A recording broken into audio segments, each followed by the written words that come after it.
Hello again, friends. Here I am with another video for you with some information this time about sensory processing difficulties. This is an area that I speak to many families about who contact me because their children are displaying some behaviours that they find rather difficult to live with. And quite often when we have a conversation, it turns out that there are some underlying sensory processing difficulties. So I thought it would be useful if I just explore this topic a little bit more to share with you. So I asked Amy Carey, an occupational therapist who has a specialism in sensory processing difficulties, if she would agree to chat with me via Zoom and talk a little bit about sensory processing difficulties, what that means, what we might observe and how we can help. So here's that interview, and I hope there's some information here that you'll find helpful. Hello Amy, thanks for speaking to me today. Hi Sue, you're welcome. Always a pleasure to chat to you. So sensory processing difficulties is one of the main topics that we end up talking about a lot at Maze, in the coffee mornings that we have, and when parents contact me for help and support. Usually when I'm trying to understand what's going on for children and their families, I'm pretty much always able to track it back to, I think there might be some sensory difficulties going on here. So great that you could speak to me today. So hopefully we can give a little bit more information to families watching this. But maybe you could just start off, Amy, by just telling us a little bit about yourself and your background and what you do. Yeah, that's fine. So I'm Amy Carey. I'm an occupational therapist. For those of you who don't know what an occupational therapist is, it's a difficult one to explain, but basically if there's some part of your function that's not working quite as well as it should, so where perhaps a physio might give you some exercises to do to strengthen a muscle or to sort of improve range of movement or something, an occupational therapist will give you activities to do, and they'll be activities that are motivating and meaningful. So in my opinion, it's more fun. That's a great way to explain it, because sometimes therapy can sound like a right drudge, but actually parents often report that they've been and come to see you or another occupational therapist and that their child really loved the session.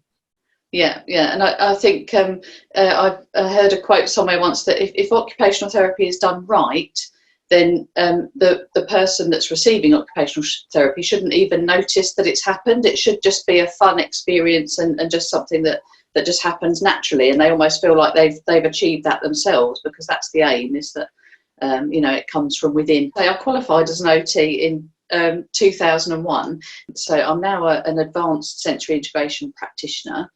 So I've got a postgraduate diploma in sensory integration, and so that equips me to assess and understand what someone's sensory processing needs are, but also how to actually develop that. So what you're talking about with that is actually making changes to the nervous system. You can actually teach and train the brain to process differently and more effectively.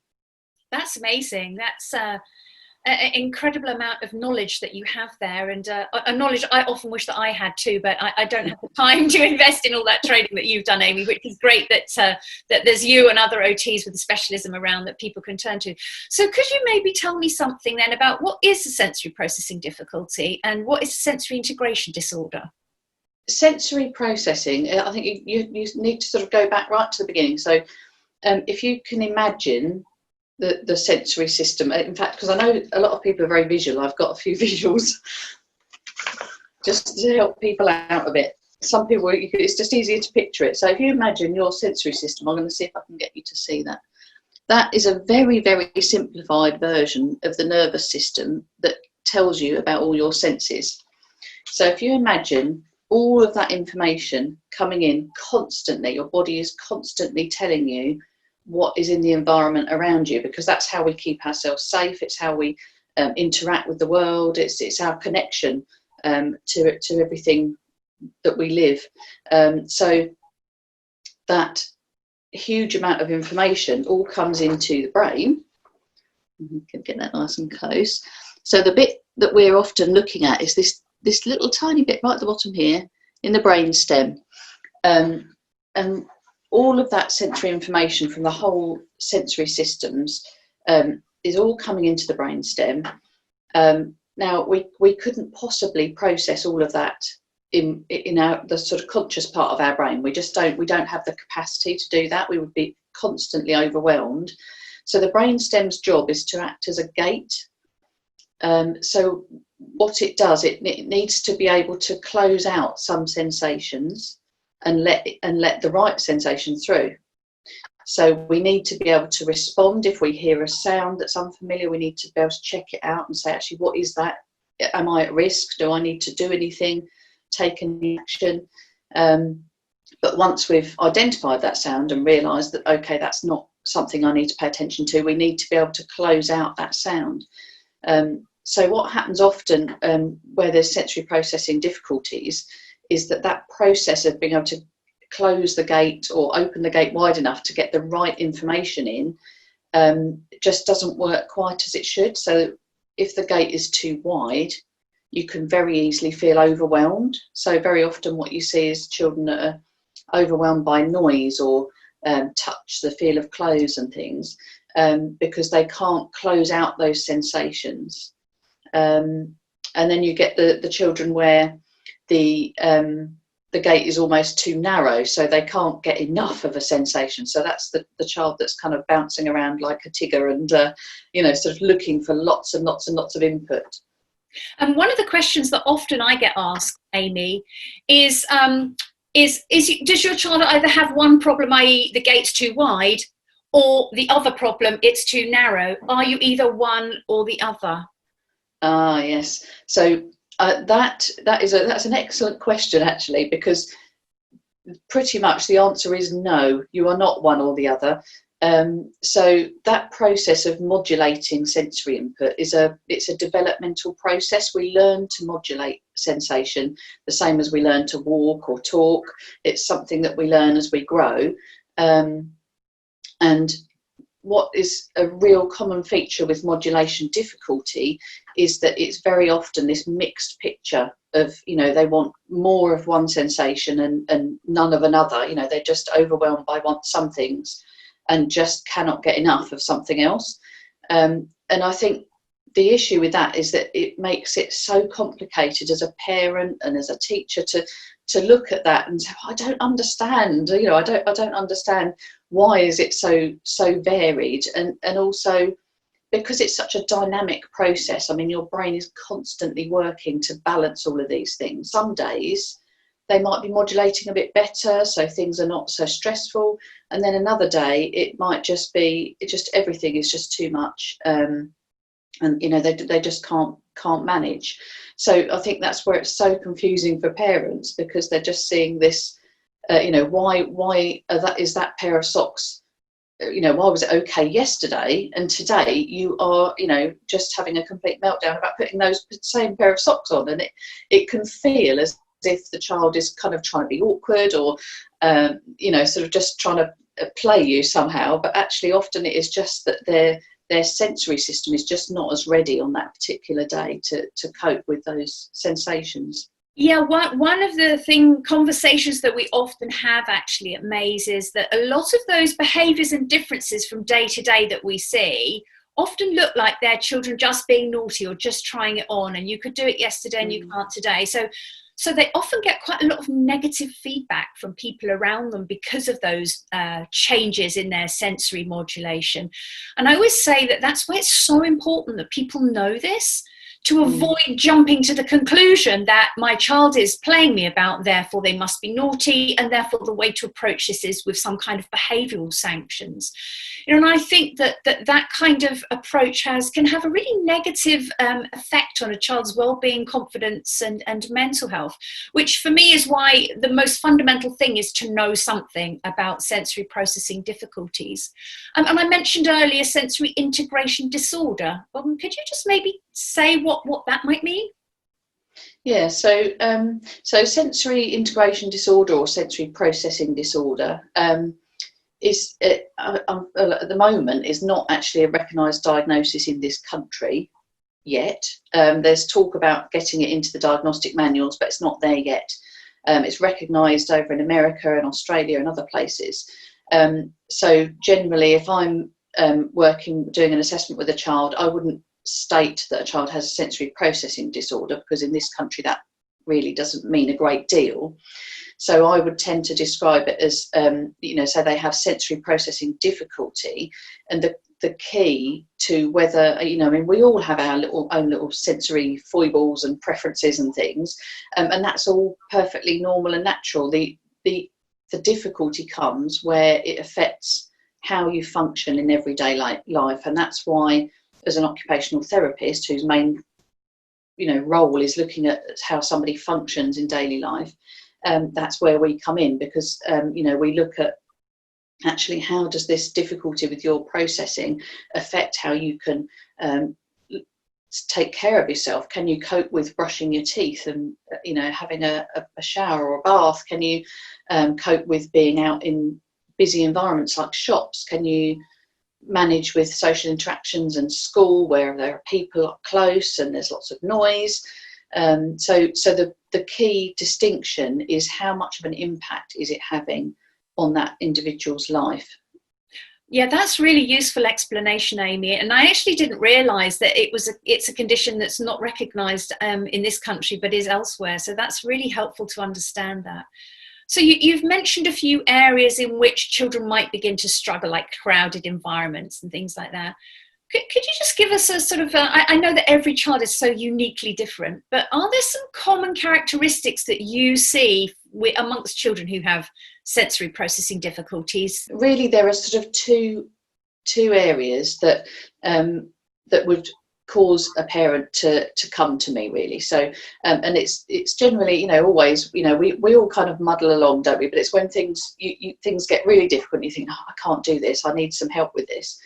So the two areas that I often find is if you've got a child who is just really resistant to self-care activities. It's always a fight to get teeth brushed. They can't bear you coming near them to cut their nails. They might be really anxious about having their hair washed or getting wet in the bath. So it's a lot of just being really, really overwhelmed by sensations, and also the child who can't cope with noise.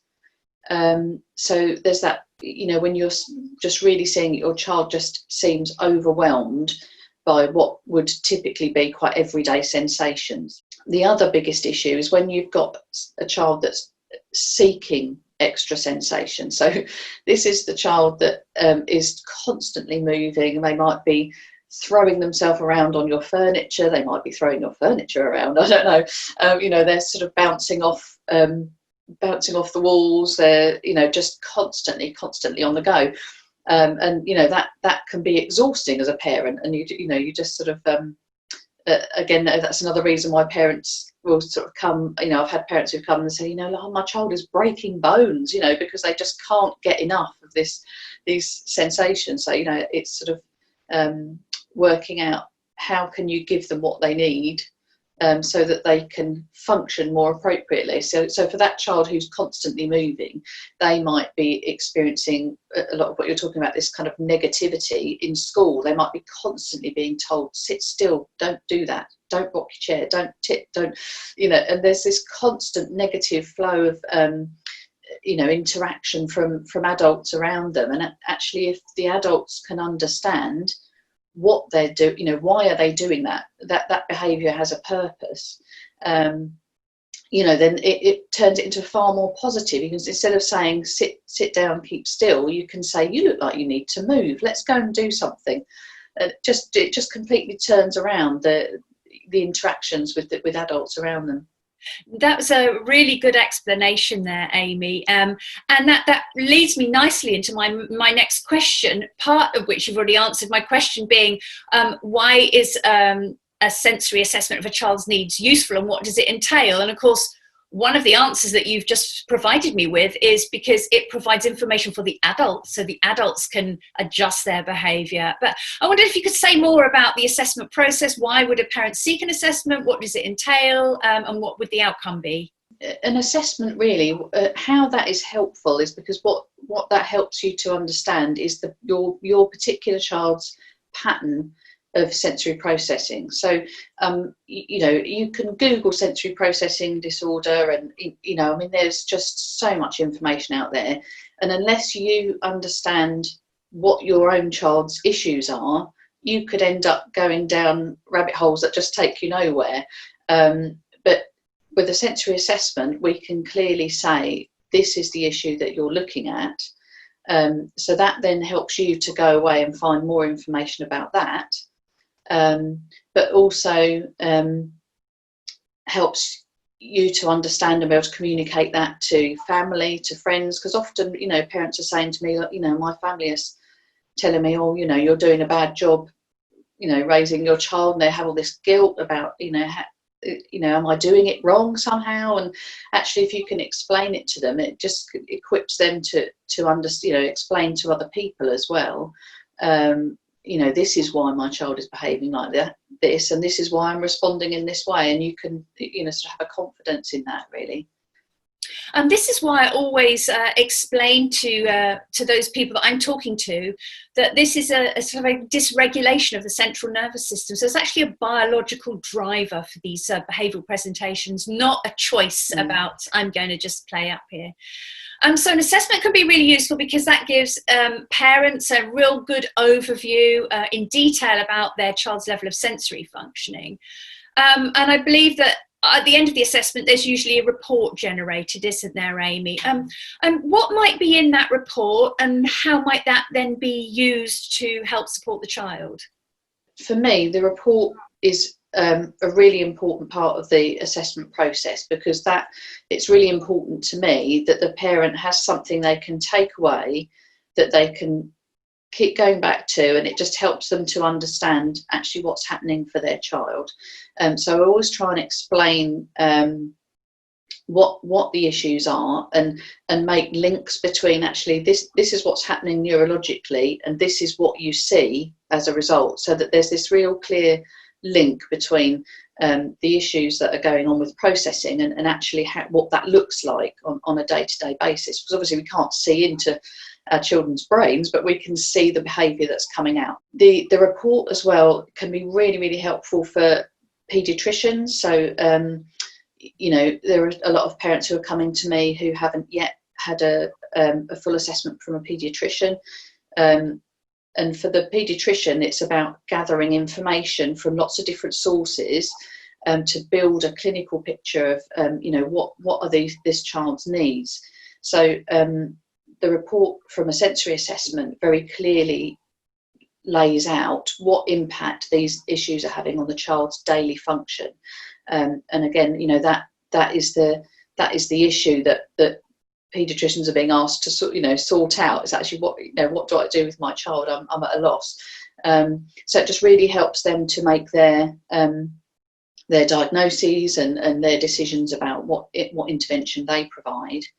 And also for schools. So you know, as I said, a huge part of understanding, particularly modulation difficulty, is for the adults to understand what is happening here and why am I seeing this behaviour, so that they can then respond appropriately. Because, as you point out, behavioural sanctions will have no impact on a sensory processing difficulty, because it's a neurological issue that's happening. So you know, it will have no impact whatsoever. So you know, if teachers can understand and support staff can understand what it is that child needs and seek to sort of fit that into their school day, it just lends itself to a much more calm and positive experience for everybody.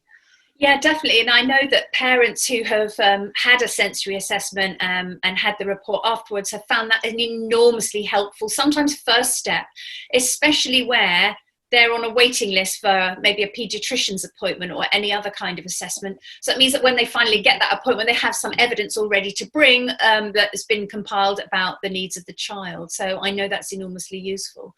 And then again, I know it's very broad brushstrokes because every child is so different. I wondered if you had any recommendations about common activities and exercises that you recommend to your client for parents who are thinking, yeah, that might be my child, here's some things that we could try at home. My biggest tip, I would say, is always to go for proprioception. So proprioception is the information that you get from your muscles and your joints.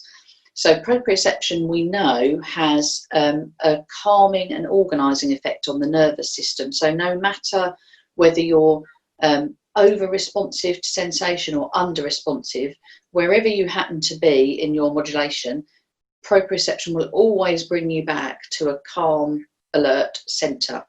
So my big tip is always go for proprioception. So that's heavy muscle work. Get them involved in something physical. You know, and it depends very much on the child what they're willing to get involved in. But you know, you can get them engaged in, you know, carrying baskets of washing, or you know, dragging, or let's build a castle out of all the big sofa cushions. And you've got, you know, the more you stand back and let them do the physical work, you know, that the more input they're getting, that's going to you know, sort of bring them back to that calm center. Trampolining is great. Gym balls are amazing because you can get so much different input on a gym ball. But you know, sort of rolling over a gym ball, weight bearing, wheelbarrow walking. I don't know if you remember that from when you were a kid, when you're walking along on your hands and somebody's you know, carrying your legs along. It's those kinds of activities. I've done a few videos that are on my Facebook page actually that sort of demonstrate some of them. I mean, I think often parents are quite wary of trying because they're worried they might do, you know, put the wrong sensation in somehow. So I would say just always stick with proprioception. Linear movement, so moving forwards and backwards, up and down, side to side, those are all calming sensations. But what you just need to be attentive, really. It's all about observing. You need to be observing your child's response to that sensation. So if you're, I don't know, say you're doing some sort of movement activity, say you've got your child on the trampoline, and to start with it sort of calms them down, but then they might get a little bit overexcited, and then it can get a bit out of hand, and you're like, where has this gone? You know, so it's knowing when to step in and go, I think that's enough of that now. Let's go and do something different. So it's being very attentive to what you see.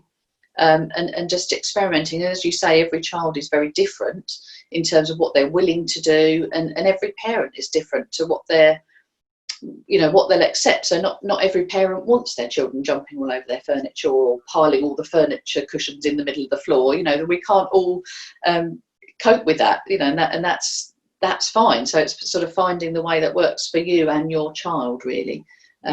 Yeah.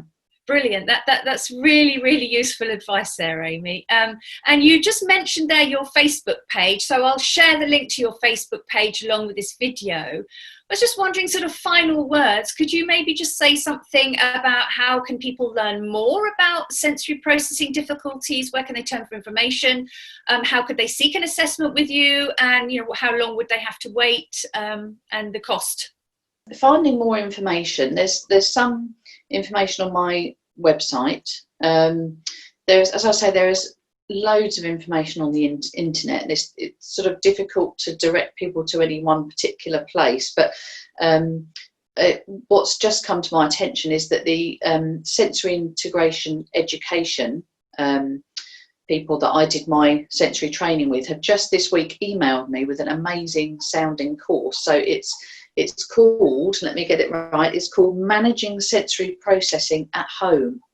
So it's a perfect opportunity for parents to just really get to grips and understand, you know, maybe apply it to their own child, and understand more about whether that might be an issue that they need to seek further assessment for. And the best thing about this course, as I say, it's a new course, and it's done virtually online, and it's only £5. I couldn't believe it. Only £5, because they want people to be able to access it, and you know, because they know it will just make such a difference for people and for families if they can understand those sensory needs. So I'm going to be putting the link for that on my Facebook page, and I can forward it to you, Sue, so you can add it on your connection. So that's a great way to get some more information. When it comes to seeking an assessment, so for myself, for Aspire Therapy, you can email me, you can give me a ring. All the contact details are on the website. And so the process of the assessment is that we'd have a few questionnaires and things to fill in beforehand, just so that it gives me a background and overview. And then we'd have some face-to-face time in the therapy room. Obviously, at the moment, that's all being done slightly differently. So I'm doing as much of the information gathering as I can over the phone whilst we've got this COVID situation. And but much of the actual face-to-face is taking place as it would. The most important thing is that the child is comfortable and confident to explore. So, you know, and then if sometimes we'll do an assessment and other things, other needs become apparent, and so there might be then some further assessment that's needed to sort of explore that a bit further, so that we can fully understand what support the child needs. So, but that would all be discussed at the time as to, you know, what extra might be required. But the cost of the sensory assessment itself is £350. And personally, as an independent practitioner, but for me, I love my job. I love doing it. I love working with children, and it's just really, I'm really passionate about helping children to grow and to learn, and, you know, supporting families. So I would really hate for the cost to be a barrier.